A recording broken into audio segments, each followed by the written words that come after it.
¿Cuántos quieren el milagro también del Señor? Hoy es el día de tu milagro, para que lo sepas, amén. Hoy es el día que Dios ha preparado para nosotros, en el nombre de Jesús. Pero al igual que enseñamos la semana pasada, el primer milagro, como bien lo dijo Génesis, es el milagro de la salvación. Y hoy ha llegado la salvación a esta arca. Amén, amén y amén. Ahora sí, cuando estamos listos, dile al que está a tu lado: no me mires, no me interrumpas, porque voy a comer. En mi casa, cuando vivía ahí con mis padres, siempre la regla de mi papá era: no se atiende el teléfono cuando se va a comer, no se mira, no se distrae. Así que yo aprendí que si la palabra de Dios es mucho más importante, pues tampoco nos pueden distraer, ni los niños, ni nada, ni nadie, en el nombre del Señor. Y al igual que una película en estreno, hay que prestarle mucha atención. Yo estoy seguro que si prestas atención a lo que vamos a hablar en este día, tu vida va a cambiar para siempre. Gracias por su optimismo. Dije, tu vida va a cambiar para siempre. Es uno de los mensajes que más ha movido mi corazón mientras lo escribía. Créame, como ningún otro. Y yo sé que cada vez Dios nos va llevando más adelante, más arriba. Pero esta palabra de hoy me ha llenado completamente y sé que te va a llenar a ti también. Amén. Amén. No sé en los demás países, pero acá en Venezuela, para los que quizás no tienen completamente la idea, supongo que en toda la ciudad existe lo que se llama el popular chatarrero. Seguramente usted lo escuchó alguna vez pasar por su casa o lo escucha todos los días. El chatarrero es un hombre que anda en un auto que es prácticamente una chatarra, algo inservible. No sé por qué razón todo lo que carga no sirve. Su auto está deteriorado. El parlante que carga también suena como cuando uno tiene gripe, algo así como ando yo un poquito hoy, ¿no? Suena como chingo. Y él dice algo así como: compramos neveras que no sirvan, compramos paneles que no sirvan, compramos ventilador que no sirva, compramos sillas dañadas, compramos suegras que no sirvan, la pagamos doble, compramos esposa, hasta todo. El otro día vi un vecino que salió, una vecina dijo: no te llevas al esposo mío, al marido mío que no sirve tampoco, llévatelo. Todo lo que no sirve. Jamás vas a escuchar al chatarrero decir algo que sirva. No, él no lleva nada que sirva. Es todo lo que no sirve. Esa es la función de él. Por una buena razón que estuve investigando, por supuesto. Y es que a pesar de que el trabajo que hace, a pesar de que parece un poco despectivo, un poco sucio, realmente están realizando un trabajo bastante interesante que se llama la fundición. Todo el hierro que ellos compran en los diferentes sectores los llevan a un sitio, lo venden, por supuesto, no están haciendo eso de gratis.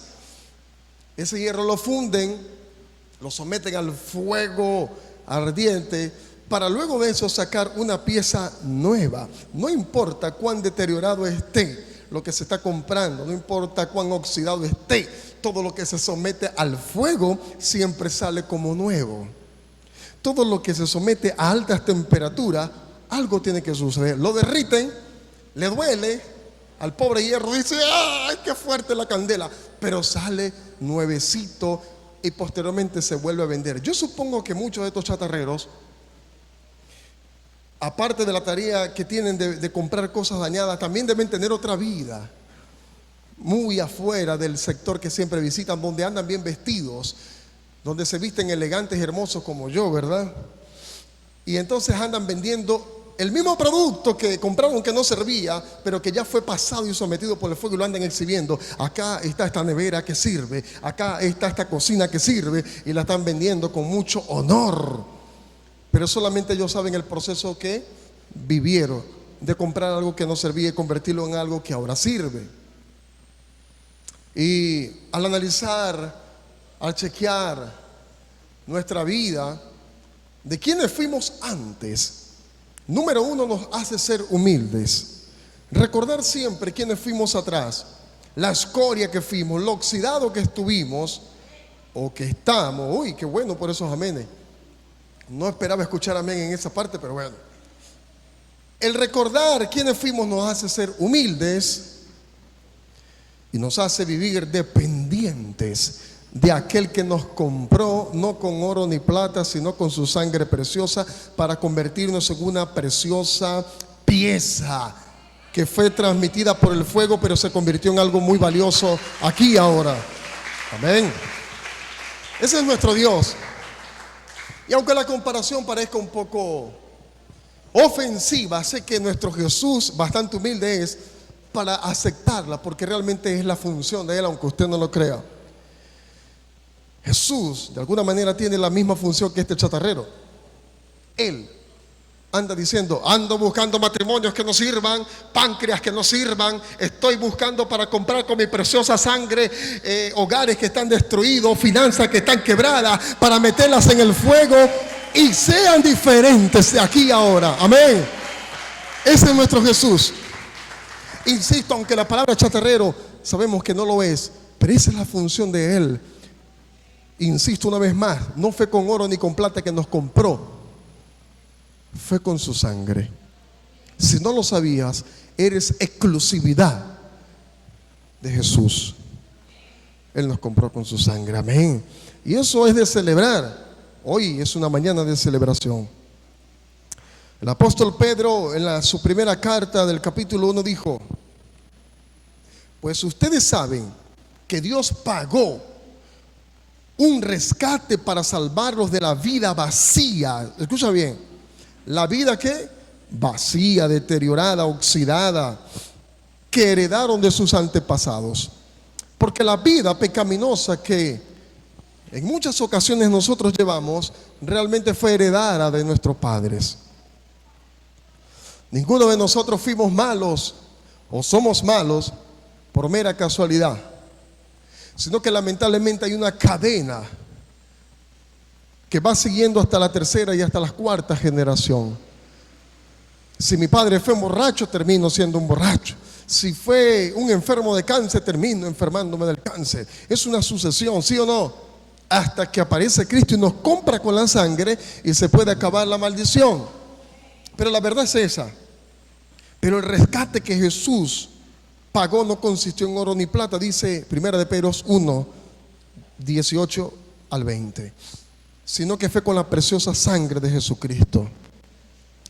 Pero hay algo muy interesante, intrínseco en el pago de Jesús por nuestra vida, y por supuesto se llama el proceso, porque la fundición, que es un proceso de someter el hierro al fuego, por supuesto que nunca va a ser nada fácil.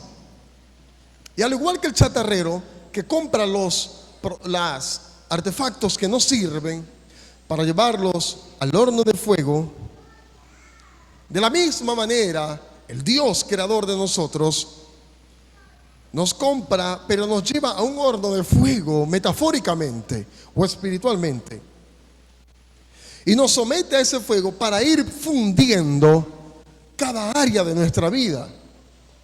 Cada episodio que nosotros vivimos es una fundición que Dios está permitiendo en nosotros, y Él la va a hacer las veces que sean necesarias. Es como la historia que cuenta el profeta Jeremías en el capítulo 18. Él cuenta que Dios le permitió ver el panorama del alfarero, el que está construyendo una hermosa pieza, pero esa pieza de arcilla o de barro se le dañan las manos, y cuando se le daña la vuelve a construir a como bien le parezca. Él entendió que todos nosotros somos una pieza de barro que el Señor está construyendo, está moldeando, porque todos fuimos hechos del barro, ¿sí o no? Y entonces Él nos va moldeando a su manera, pero nos podemos bañar en sus manos, y eso es lo bonito de todo. No importa el daño y el daño colateral que puedas estar viviendo hoy, lo importante es en las manos de quien te estás bañando. Nos podemos quebrar por completo, pero si nos estamos quebrando en las manos de nuestro Creador, de seguro nos volverá a reconstruir, y de una manera mejor, para construir y continuar en nuestro propósito. Y eso es lo más hermoso de todo, amén. El Señor dijo a través del profeta Zacarías en el capítulo 13: y meteré en el fuego la tercera parte y los fundiré como se funde la plata y los probaré. Diga conmigo fuerte, los probaré como se prueba el oro. Él invocará mi nombre y lo oiré y diré, pueblo mío, y él dirá, Jehová es mi Dios. Lo que sucede en el proceso de la fundición de cualquier área de nuestra vida es que va a haber un reconocimiento de que el que está siendo fundido va a decir, Jehová es mi Dios, y Dios va a decir, Él es mi siervo. Todo el que es sometido al fuego recibe la autoridad del Señor para convertirse en un siervo de Dios que ha sido procesado. La famosa historia del pueblo de Israel, que aparece en Deuteronomio capítulo 8, el Señor les habla, luego que ellos salen de la que son libertados de Egipto. El Señor dice en Deuteronomio 8:2, y te acordarás de todo el camino por donde te ha traído Jehová tu Dios todos estos 40 años por el desierto.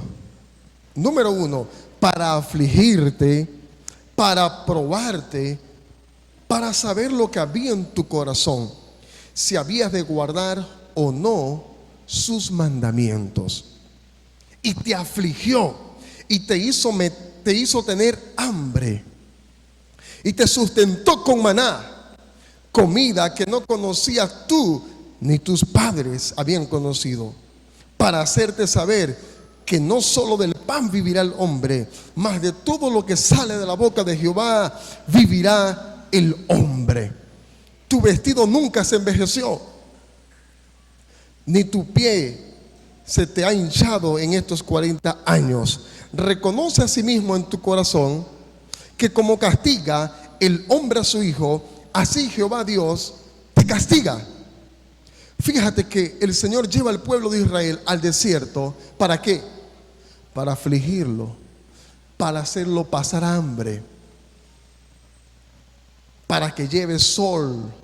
Y ese sol inclemente los fundía, para probar lo que había en su corazón.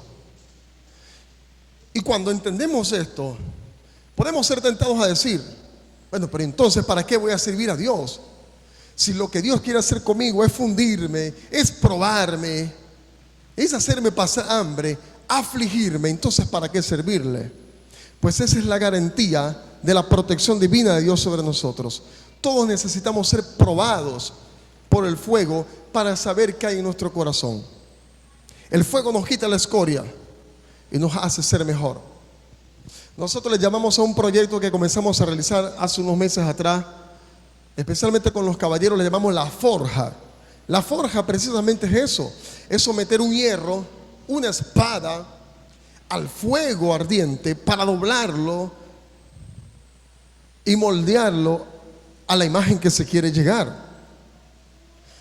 Y es un secreto entre nosotros los hombres que nos reuníamos, de que de alguna manera la forja o el fuego lo representan nuestras mujeres o nuestras esposas, cuando son usadas por Dios para hablarlos de la manera que no nos gusta, y somos probados y sometidos al fuego a través de ese temperamento que de pronto nos cae un poco pesado. Pero como bien dice Proverbios, hierro con hierro se aguzan, o sea, se afila. La persona que Dios te ha colocado a tu lado es con un gran propósito, que es para probar tu carácter. Quien está a tu lado es tu gran desierto, es tu gran prueba de fuego para hacerte cada vez mejor. Es Jesús que te compró como el chatarrero y que no valíamos nada, que éramos impacientes, gritones, fornicarios, adúlteros, y Él nos pone con personas especiales para prepararnos y hacer de nosotros los mejores. El apóstol Pedro en el capítulo 1 dice de la primera carta, para que sometida a prueba vuestra fe, mucho más preciosa que el oro, el cual aunque perecedero, se prueba con fuego, sea hallada en alabanza, gloria y honra cuando sea manifestado Jesucristo. Nuestra fe es probada por el fuego, como en el caso de 3 jóvenes reconocidos que aparecen en el libro de Daniel, que muchos conocemos la historia de Sadrach, Mesach y Abednego. El rey decreta un edicto diciendo que cuando suenen los tambores, todos tienen que postrarse y adorar a la imagen que él había levantado. Pero estos 3 hombres se negaron rotundamente, diciéndole al rey: oh rey, quiero que sepas que nuestro Dios sabrá librarnos del fuego ardiente. Y si no nos libra, también sepa, oh rey, que no nos vamos a inclinar ante esa imagen, porque solamente hay un Dios verdadero, del cual Él mismo ha dicho: no te harás imagen ni semejanza ni en la tierra, ni debajo de la tierra. No te puedes hacer imagen en la tierra del Dios viviente, porque Él está y habitas en el corazón, no exteriormente, habita en nuestro interior. Lo dijo bien claro, ¿sí o no? Sin embargo, Dios mismo ha decretado en su palabra que vamos a atravesar el fuego. La promesa no es que no pasaremos por el fuego. La promesa es que aunque pasemos por el fuego, la llama no arderá en nosotros. Así que Sadrach, Mesach y Abednego fueron lanzados al horno de fuego para hacer fundir a su confianza. De allí Sadrach, Mesach y Abednego salieron con una mayor lealtad al Dios viviente. De allí Sadrach, Mesach y Abednego salieron con una mayor dependencia del Dios vivo. Salieron creyendo que Dios es milagroso para librarlos del fuego.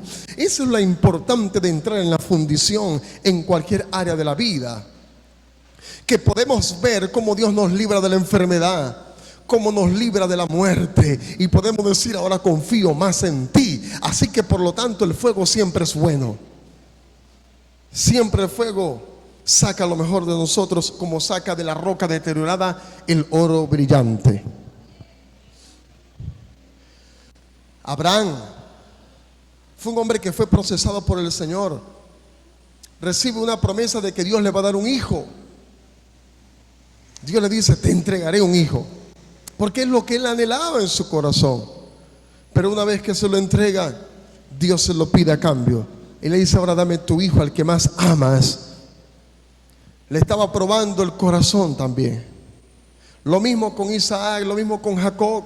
A Jacob, hijo de Isaac, nieto de Abraham, fue probado con la espera. Dios le fundió el área de la paciencia a Jacob. Dios le fundió el área de las emociones y los sentimientos a Jacob. Jacob relata la historia de Génesis capítulo 29, si no mal recuerdo, que él se enamora profundamente de una joven que cuando no más la vio, se llamaba Raquel. Se enamoró profundamente cuando la vio, que venía con unas ovejitas. Él estaba en el pozo, él abrió la puerta, se hizo la puerta del pozo, la piedra la movió, se hizo el fuerte, el corpulento. Y Jacob era buen hermoso.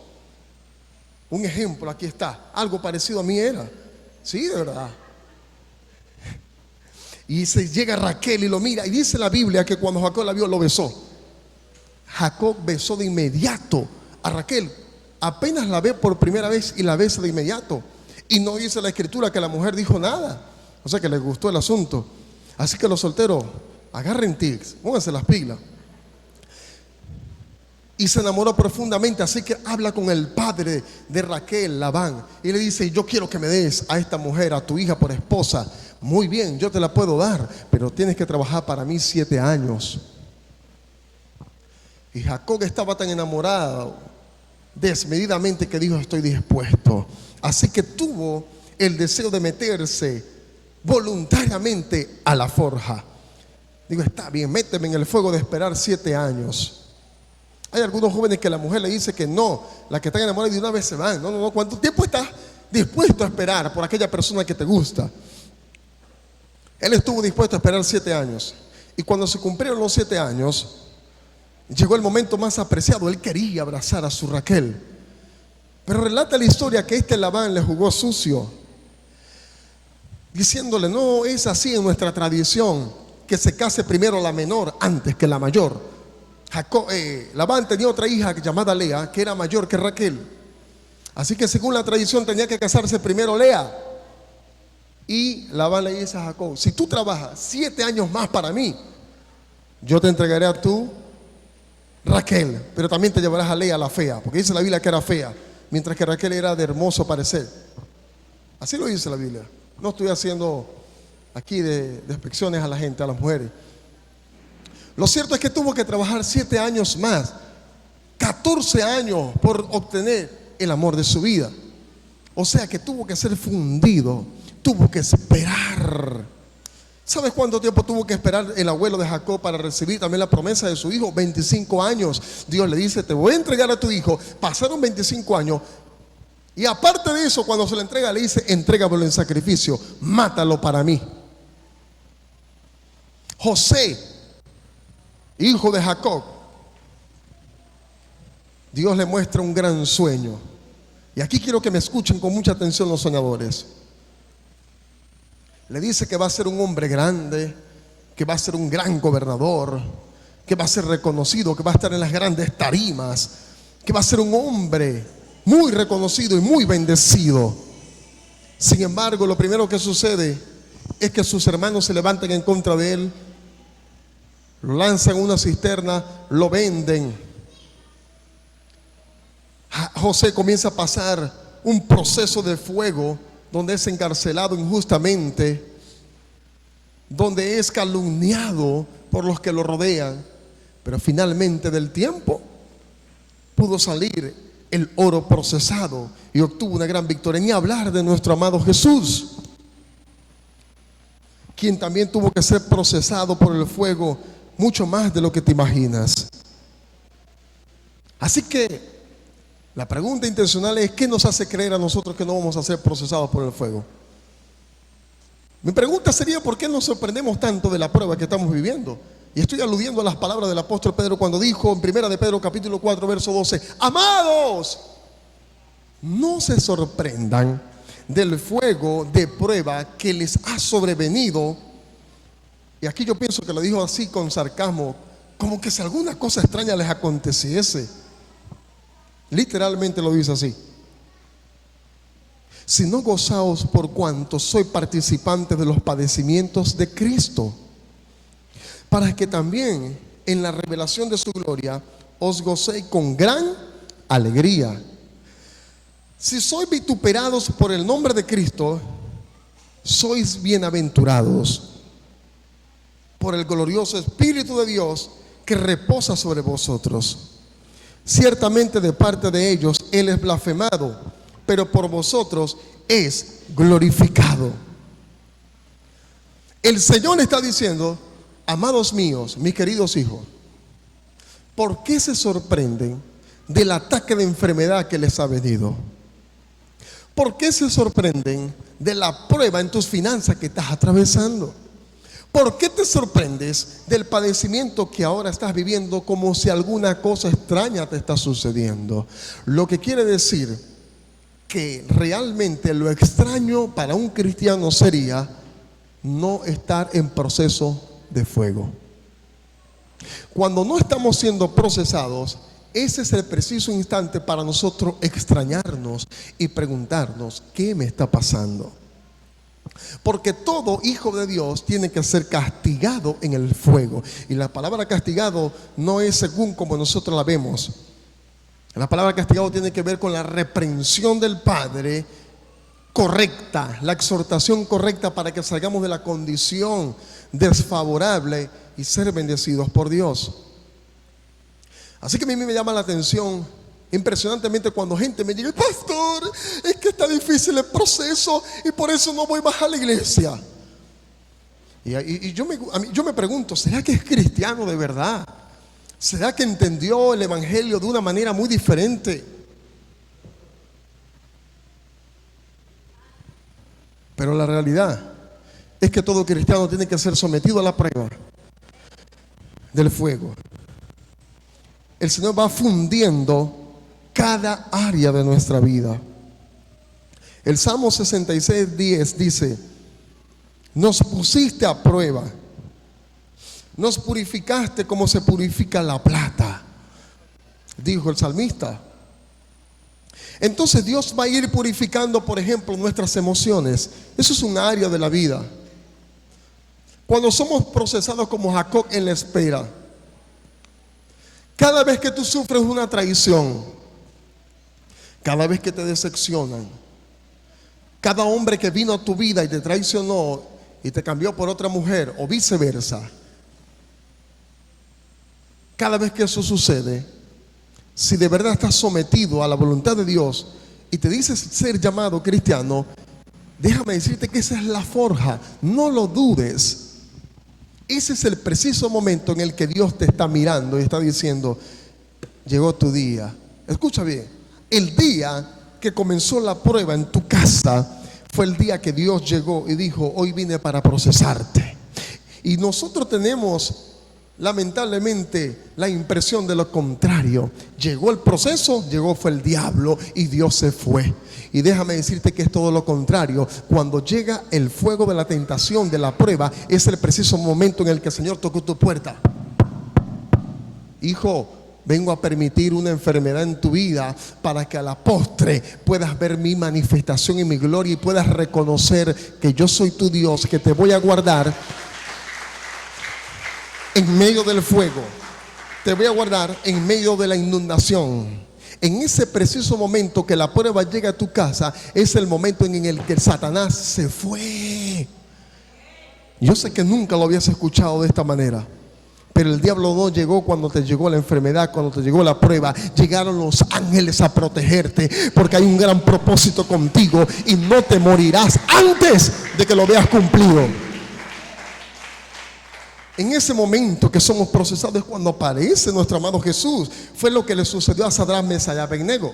Estaban en el horno de fuego que fue calentado 7 veces más, y el rey abrieron la puerta para ver qué es lo que sucedía. Los soldados se quemaron solamente con el vapor, y el rey, cuando vio allá lo lejos, dijo, ¡hey!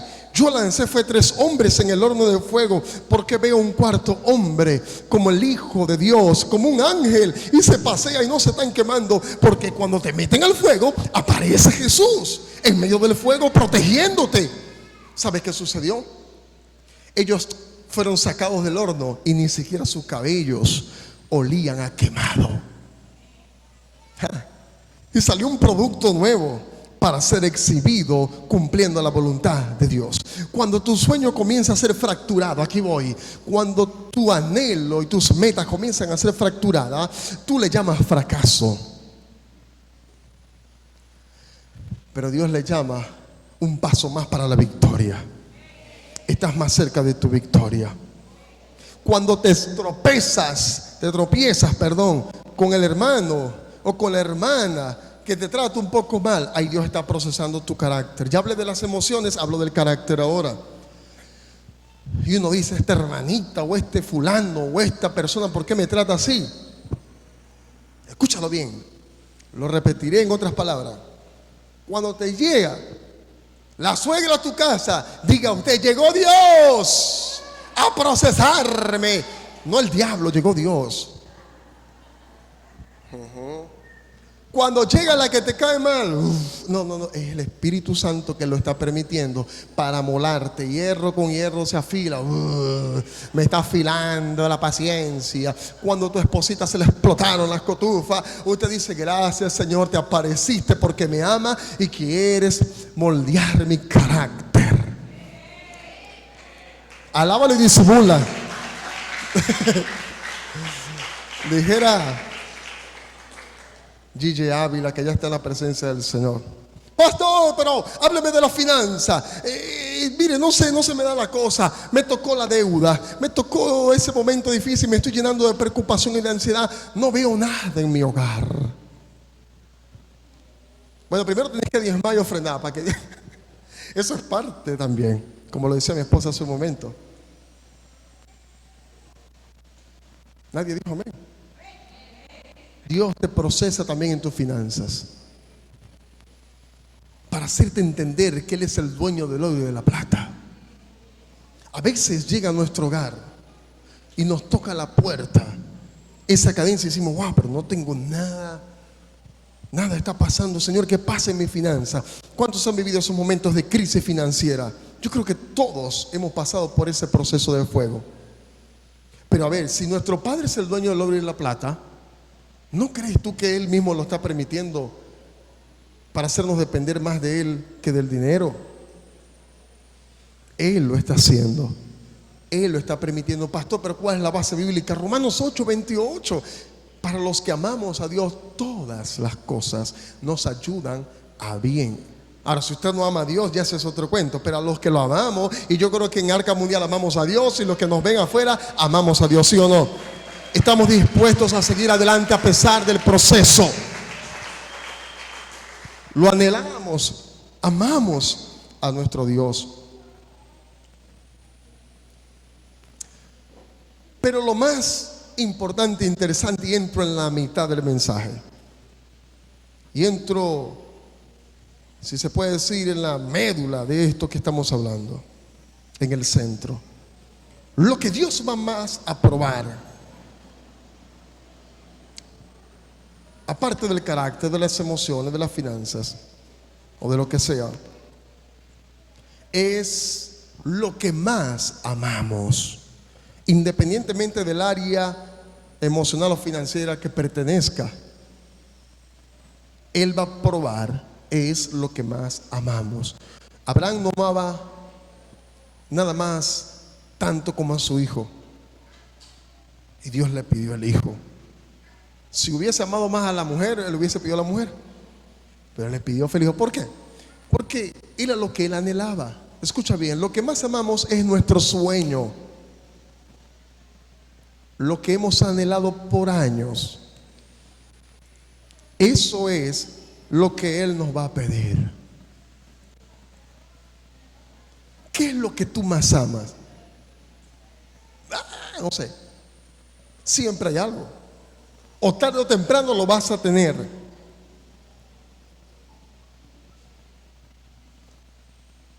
Cuando yo era más jovencito de lo que soy ahora, estoy hablando de mis 22 años, hace un par de años atrás, yo hice de alguna manera un pacto con Dios. Y una de las primeras cosas que le pedí a Dios fueron 3 cosas en particular. Yo le dije, en medio de un proceso de fuego a nivel emocional, sentimental, yo le dije: Dios, está bien. Hice un pacto con Él. Yo te entrego lo que más amo. En ese momento lo que más amaba era una persona que estaba a mi lado, con la que yo creí que hasta me iba a casar. Y en ese momento, con lágrimas en mis ojos, le dije: Señor, yo te entrego, pero quiero hacer un pacto contigo. Y una de las primeras cosas que yo le pedí al Señor fueron 3.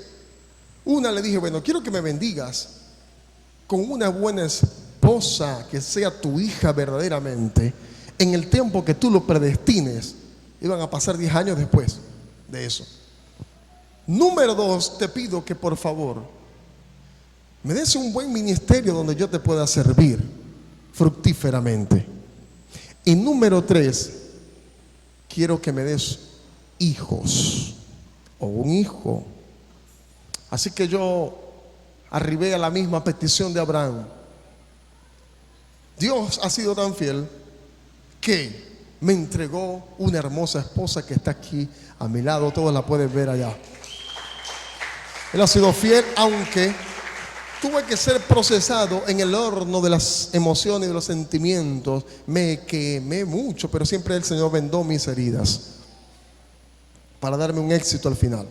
Número 2, nos ha dado el ministerio de Arca Mundial, que sabemos que Dios cada vez lo ensancha mucho más, no solamente aquí, sino en toda nuestra amada Venezuela y en parte del mundo que nos ven con estos mensajes.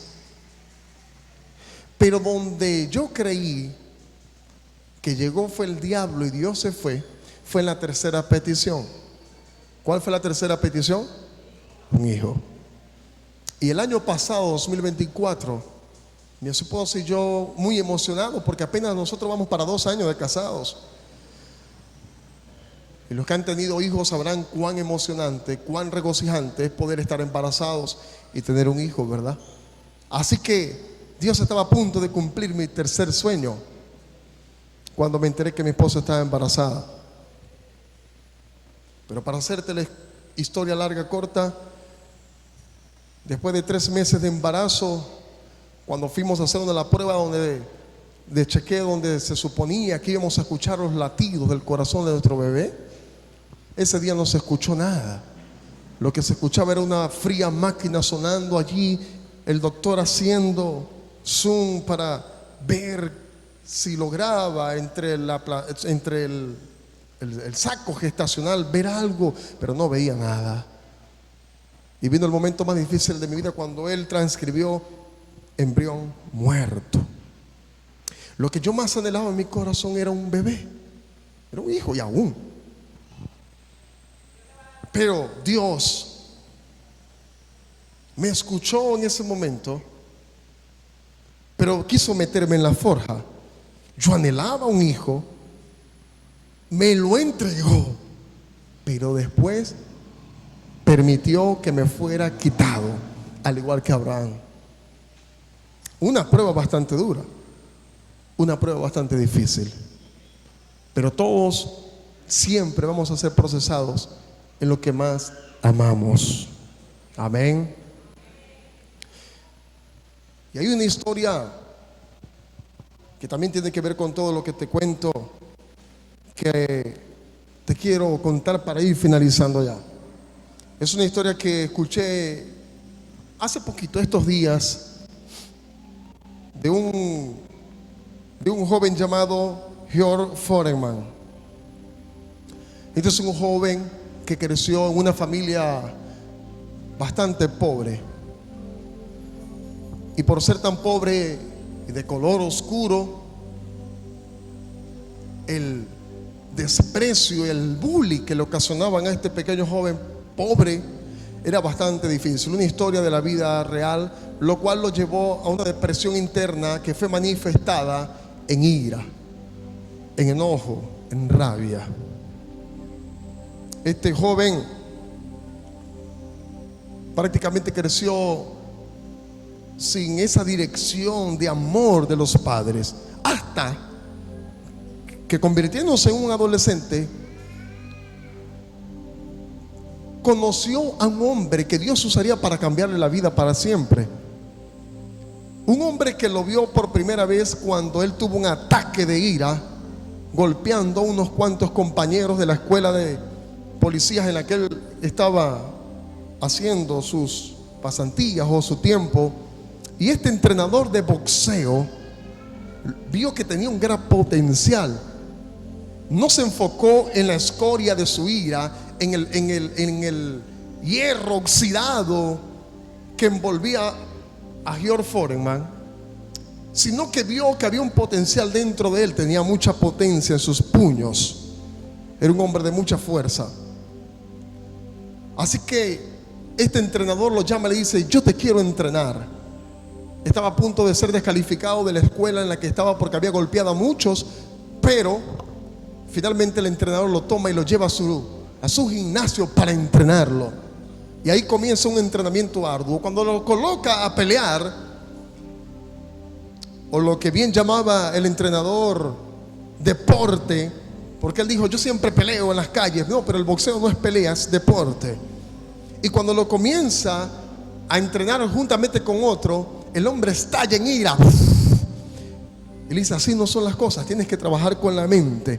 Lo cierto es que comenzó un proceso de fuego para que su carácter fuese moldeado y bajar un poco la guardia, pero quería sacar su potencial a través del talento, de la fuerza que tenía en sus puños, hasta que Foreman se convirtió en un joven tan exitoso, pero tan exitoso en el boxeo, que para allá en los años 1968, por primera vez, este hombre dio un salto tan agigantado que ganó en las Olimpiadas Mundiales. El Foreman, que no valía nada, que era menospreciado por muchos, se convirtió en ganador de las Olimpiadas. No solamente eso, sino que Foreman fue campeón mundial de pesos pesados. no una vez, 2 veces fue campeón de peso pesado. ¿Y sabes qué? La primera vez lo hizo cuando joven, pero la segunda vez te sorprenderás a la edad que el hombre ganó el cinturón de boxeo de peso pesado. Pero antes de que se ganase por segunda vez, algo muy tremendo sucedió en la vida de Foreman. Y es que luego que Foreman alcanza a tener algo que le dio sentido a su vida, él era la escoria, era el menospreciado, era el que no valía nada. Este entrenador le pudo dar vida a su vida, transmitiéndole un sueño, convirtiéndose en ganador de las Olimpiadas, ganando el cinturón por primera vez mundial. Así que el hombre se llenó de mucha bendición, se convirtió en un hombre muy adinerado, compró una gran cantidad de autos, bendijo a su madre que siempre oraba por él. La madre de Foreman era una mujer cristiana que siempre estaba intercediendo por él. Y Foreman conoció una hermosa mujer con la que se casó, pero más tarde fue separado de ella. Y una de las peleas más trascendentales, o que iba a ser más trascendental para Foreman, contra Muhammad Ali, un reconocido boxeador también del mundo, algo inesperado sucedió en la vida del joven boxeador.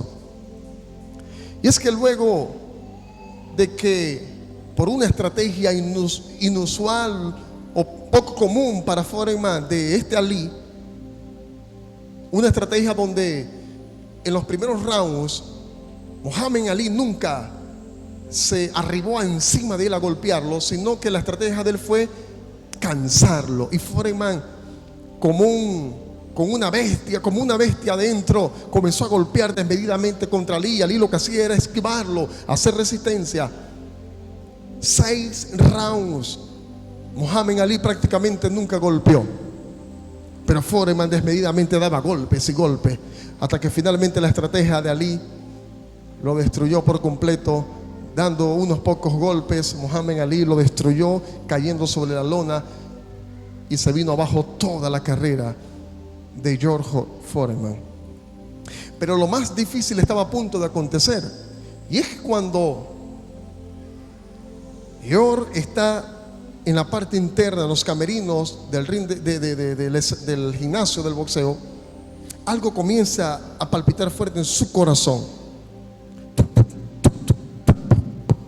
Entonces todos lo empiezan a ver: ¿qué te pasa? No me siento muy bien. Hasta que finalmente cae por segunda vez sin recibir un golpe.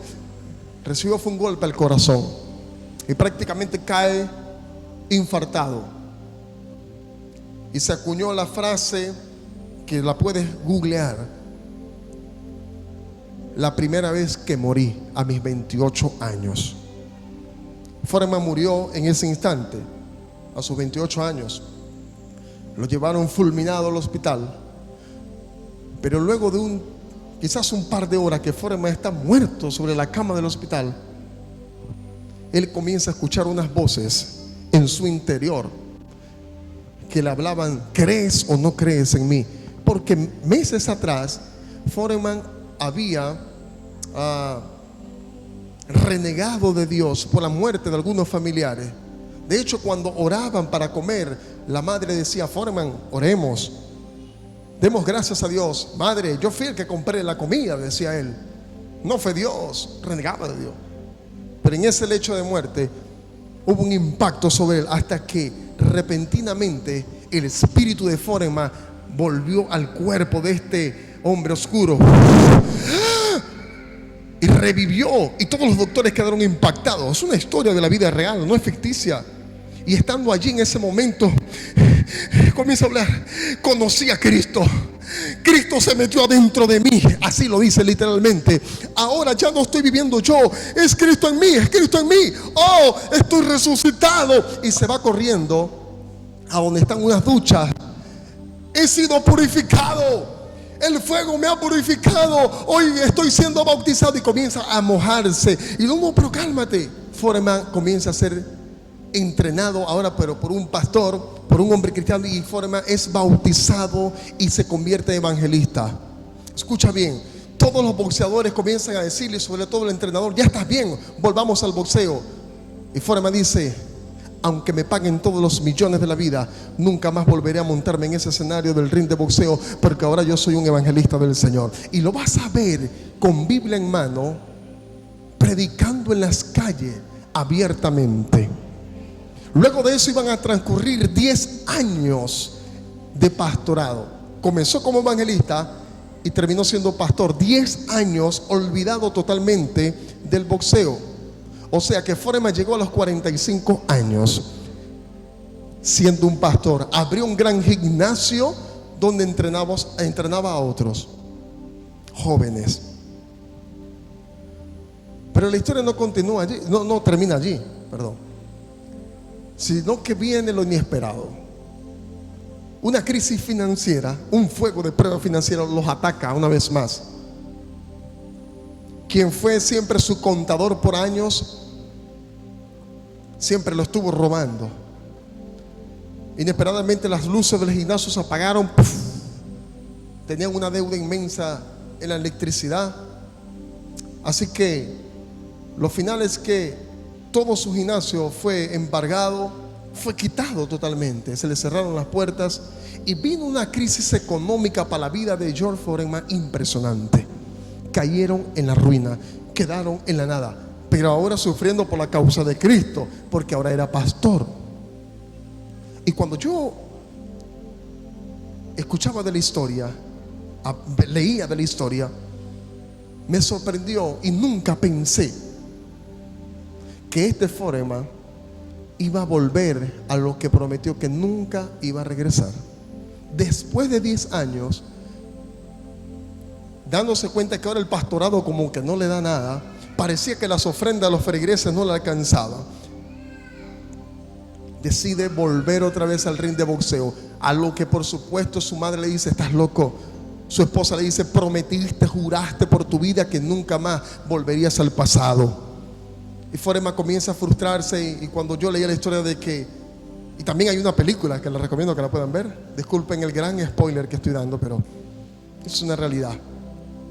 El hombre, cuando entra a su casa, vuelve a descubrir y desempolvar su enorme pera y comienza a golpearle. Yo dije: Dios mío, el tipo volvió atrás, no puede ser. Hasta que comienza y busca a su entrenador. El entrenador lo ve gordo, panzón, calvo, ya 45 años. Todavía estaba relativamente joven, pero no como para boxear. Le dice: quiero que me entrenes otra vez. No tienes la edad, no puedes hacerlo, quiero que me vuelvas a entrenar. Dijiste que no volverías, tú me partiste el corazón, le dice el entrenador, ya más viejo, por supuesto. Una noche inesperada va a ocurrir lo que nadie se imaginó. Resulta que la esposa tiene un brillante sueño y una visión. También era una mujer cristiana, la esposa de Foreman, era la pastora. Y repentinamente despierta sobre la cama sobresaltada. Dice: mi amor, creo que Dios me ha hablado. Cuando yo estoy viendo esta historia, creo que lo que la mujer le va a decir es: Dios te va a cortar, Dios te va a desaparecer porque estás volviendo atrás. Pero resulta que la mujer le dice: he visto una visión donde te veo nuevamente en el ring de boxeo, y donde Dios me dijo que te iba a usar cumpliéndote el sueño, porque serán millones los que te van a ver triunfar y toda la gloria se la llevará Dios. Te va a ir bien. A mí se me cayó la cara de la religiosidad en ese momento, porque yo mismo lo juzgué diciendo: va a volver atrás. Pero hay algo que yo estaba pasando por alto cuando escuchaba de esta historia, y es que Dios tiene algo muy particular con los grandes hombres y mujeres que son llamados y que tienen grandes sueños. Y es que aunque se los quita por un breve momento, luego lo vuelven a tomar si son dispuestos a atravesar por el proceso. Foreman a sus 45 años volvió a ser entrenado arduamente para bajar algo de su panza, hasta que se volvió a montar en el ring y comenzó a batallar contra algunos más o menos, hasta que llegó el día de volver a pelear por el cinturón mundial. Y aunque tú no lo creas, a los 45 años, ahí podemos ver la imagen, Foreman fue campeón mundial y todo todos vieron la majestuosidad, el milagro impresionante que un hombre de 45 años volviese a ganar el cinturón del campeón mundial de pesos pesados. Lo que un día perdió, lo volvió a tomar. Impresionante. Volvió a revivir el sueño después de 10 años, después de una cantidad de tiempo. Eso es lo que tienen los grandes hombres de Dios y las mujeres de Dios. Abraham entregó su hijo, pero a la postre Dios se lo volvió a entregar. Jacob tuvo que trabajar 7 años más, pero finalmente lo recibió. Ni hablar de José, que finalmente, después de ser tan procesado por tantos años, finalmente subió a la plataforma, no de boxeo, pero sí de ser uno de los mejores gobernantes de la provincia. Se convirtió en uno de los mejores. Ni hablar de nuestro amado Jesús, que perdió aparentemente toda su gloria al ser crucificado, pero ahora está a la diestra del Padre gobernando con el Dios Todopoderoso. Lo que perdió, lo volvió a tomar, lo volvió a recibir. Eso es lo que hace Jesús. Escucha bien, los discípulos del Señor dijeron en Marcos capítulo 10, 29, Señor, nosotros hemos dejado casa, hemos dejado hijos, yo he dejado mis sueños, pero dejé mi empresa por seguirte a ti. Entregué todo, ¿y ahora qué? De cierto te digo que después que pase el tiempo, aunque sean 10 o 20 años, lo volverás a tomar. Vas a tomar más de 100 veces, escucha bien, 100 veces más en esta tierra, y en la vida eterna tendrás una mejor casa. Volverás a tomar tu sueño, sea en esta tierra o después del sol, lo volverás a tomar. Volverás a abrazar lo que entregaste en fe. Escúchame, mi querido, yo te quiero decir algo muy interesante. Y es que todo lo que tú estás haciendo por Dios actualmente, esa entrega, ese sacrificio. Hay algunos acá que Dios les pidió el sueño. En medio de esa crisis, cuando yo tuve que entregar a mi hijo en las manos del Señor y decirle, Señor, está bien, llévatelo, una ansiedad comenzó a atacar mi vida que por poco me mata, literalmente. Y al igual que Foreman, que no tenía ya la fuerza para subirse nunca más al ring de boxeo, yo no tenía la fuerza para estar en una tarima como esta. Y algunos conocen de mi historia, y no fue hace mucho, fue en el 2024. Sentía que me faltaba el aire y no podía predicar. Y yo le dije, Señor, eso es lo único que tengo. Me quitaste el hijo, ahora me quieres quitar también el ministerio. Fueron las 3 cosas que te pedí. Falta que me pidas a mi esposa. Son las 3 cosas que te pedí. Pero un día tuve que entregarlo. Y dije, Señor, te entrego. Si tú no quieres que yo vuelva a hablar más ni agarrar un micrófono, no lo hago con tal de cumplir tu voluntad. Así que ese día lo entregué. Pero hoy estás viendo el resultado de haber entregado algo. Y yo te quiero decir algo. Todo lo que tú estás haciendo, en la fe que estás entregando tu vida, tiene un gran propósito. Número 1, tu carácter se está fundamentando. Esa prueba de fe que te estás atreviendo a soportar en fe con el Señor está produciendo en ti un mayor peso de gloria. Está produciendo en ti una mayor creatividad. Te está haciendo mejor, te está haciendo fortalecida, está afianzando tu fe. Pero por sobre todo, mi querido, y finalmente te quiero decir, esa prueba que tú estás viviendo y que estás pasando ahorita, ese sueño que tú tuviste que entregar hoy porque no lo ves, está como lejos. Así como José, que tuvo que entregar su sueño, tuvo sueño de grandeza, pero no lo vio más. Lo último que yo te quiero decir es que lo volverás a tomar. Amén. Lo volverás a tomar. Si tú lo crees, recíbelo y dale ese aplauso al Rey como nunca se lo diste. Dile, lo voy a tomar otra vez, Señor. Volverás a tomar a tu hijo que entregaste. Volverás a tomar el sueño de la grandeza por entregarlo. ¿Sabes? He conocido personas cercanas a mí que tuvieron que sacrificar sueños. Esta palabra es literalmente para ti, mi hermana Jedimar. ¿Sabes qué? Foreman dejó el ring de boxeo para predicar 10 años. 10 años predicando. A lo mejor algunos Dios los quiere poner primero a predicar para finalmente entregarle el sueño Aquí hay muchos que están entregando sus sueños de ser médicos, de tener una especialidad, pero déjame decirte, lo volverás a tomar. Dios te va a usar en eso que soñaste un día, lo vas a tomar en algún momento, tú tienes que creerlo. Si tú entregaste tu sueño de ser una cantante, de ser un cantante, y dijiste, bueno, creo que nunca más lo vas a hacer. Mira, literalmente llevo unos 15 años que no cantaba y tocaba la guitarra. Yo morí ese sueño. Para los que no lo saben, en mi adolescencia siempre quise tener una banda musical. Siempre quise ensanchar un grupo de adoración al Señor que fuera conocido en el mundo. Luego me di por vencido porque sentí que yo no estaba llamado para eso. Pero estos días Dios me dijo, te estoy llamando para que levantes una banda de arca mundial que va a ser reconocida en el mundo entero. Lo que soltaste un día, hijo mío, lo estás tomando otra vez después de 15 años. Y hoy que estoy cantando y tocando la guitarra, digo, Dios mío, lo que tú prometes lo cumples.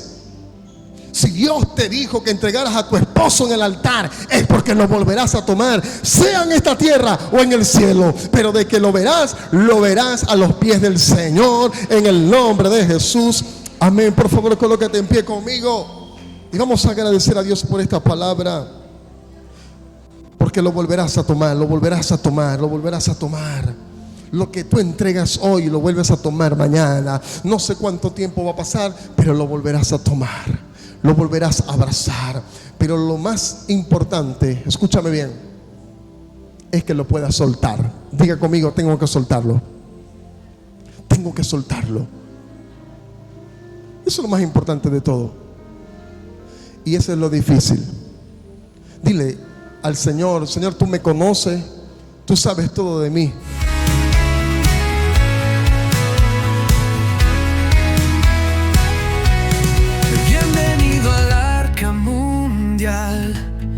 Donde todos tienen un lugar, la casa de las naciones y del avivamiento, donde nuestro propósito es ser como Cristo, discipulados por el amor del Espíritu Santo.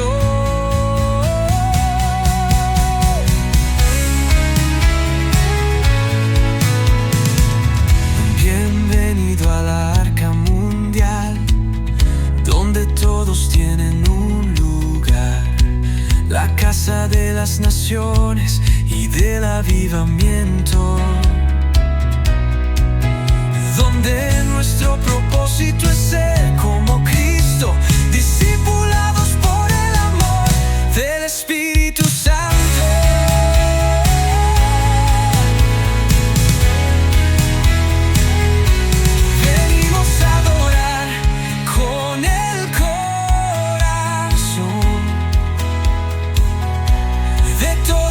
Naciones bajo el mismo Dios. Bienvenido al arca mundial, donde todos tienen un lugar, la casa de las naciones y del avivamiento, donde nuestro propósito es ser como Cristo, discípulos por el amor del Espíritu Santo. Venimos a adorar con el corazón de todas las naciones bajo el mismo Dios.